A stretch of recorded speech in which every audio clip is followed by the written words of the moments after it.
bàbá ń sọ̀rọ̀ nípa aṣíwájú rere tó ṣe é fọkàn tán, ẹni pàtàkì tó ti kópa ribiribi láwùjọ láì ní tàbí ṣùgbọ́n kankan nínú, akíkanjú ọkùnrin ogun, jàgàbáǹ gbogbo Èkó àtòrílẹ̀-èdè Nàìjíríà.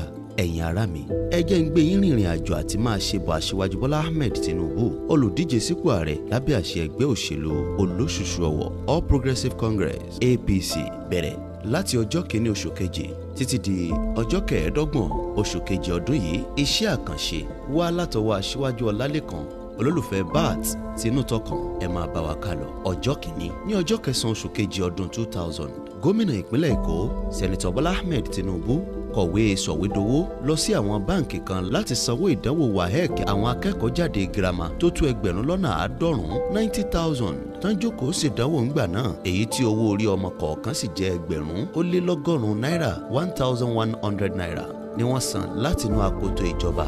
Ẹ gbọ́ ọ̀rọ̀. The Lagos State Government, in its determination to provide free and qualitative education